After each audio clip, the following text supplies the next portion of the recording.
So like, I know that you're always fighting for our clients but I know that things are changing. What's going on with the credit repair game now? Because it seems to be different.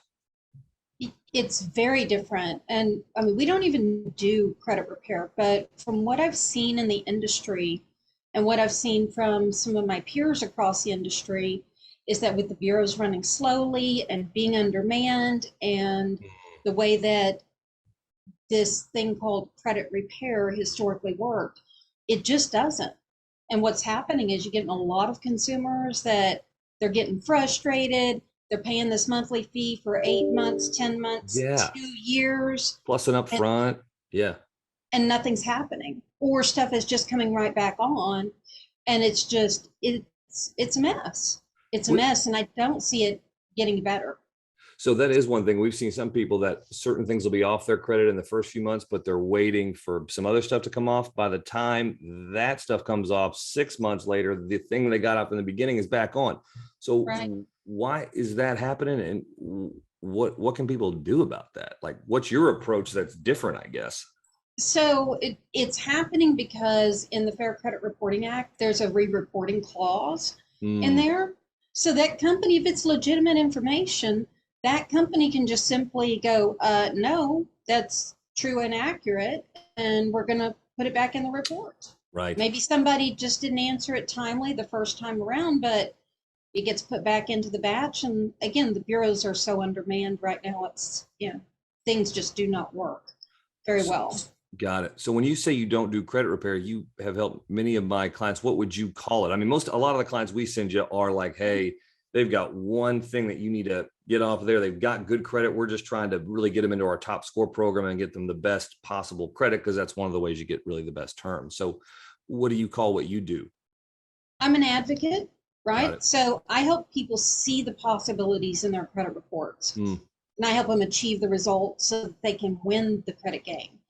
But I do that by taking the problems head on, Yeah. not trying to write a bunch of dispute letters and, taking a year or Worthless. two. Right. So I'm navigating the proper compliance channels and doing the things that are necessary to actually achieve permanent results with permanent removals Okay. of the So information. Yeah.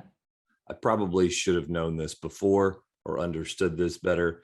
Thank you for clarifying that, because, obviously I have some for people that have really challenged credit and they need a longer, either because of budget or, time frame. They need to do one of those programs that clears up a few other small things. But again, Mm-hmm. we really stopped referring that because it doesn't work anymore. When we refer you, I'm going to start calling you a credit advocate, because it is different and it helps separate that in the client's mind. Because when you come in, it's not like the updates I get from everyone else. You're not trying to enter them into a program. You're like, do this and do this on your own. If you want this, I got to do it. Here's what we'll do here. I mean, I don't want to publish this too much, I guess, because I know it's so hard to do, but you're the only person I've known in this industry in 20 years that helped someone get a student loan issue fixed.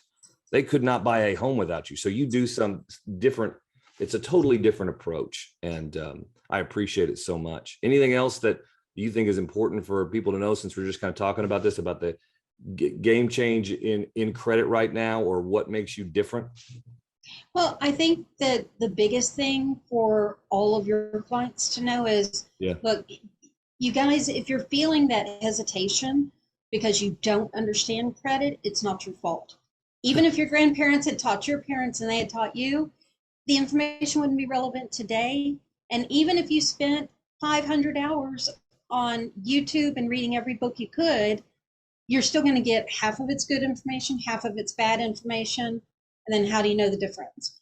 If you really do have a credit problem, if you don't do anything but call me and we have an advisory call together and we just talk about, hey, everything with credit's temporary, look at short term, mid-term, long term goals for yourself, and then we can help you set those up. I love that. It's And that you, easy. yep, it's that easy. That's simple. That's for sure. And you target it. You're so good at targeting the score. But that brought up one more question. So everybody can get their credit score now, and we got to remind them all the time. Their scores they get on many of these services, it's not their mortgage credit score, right? because there's like 150 different online scoring models, but with all of those comes those little tools to help them with their credit.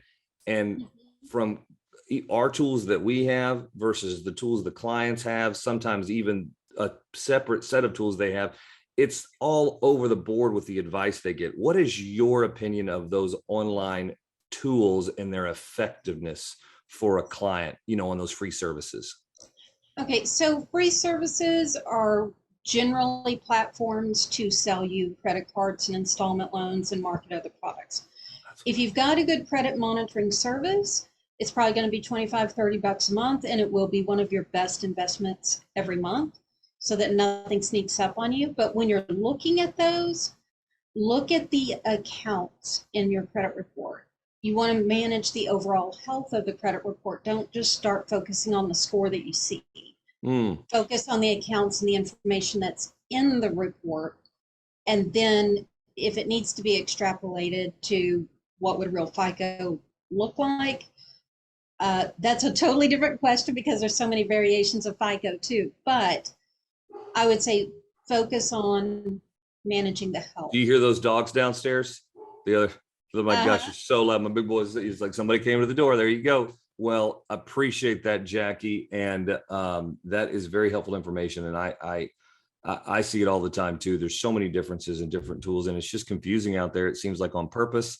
Do you have a recommended monitoring service that you like or you would recommend clients look into?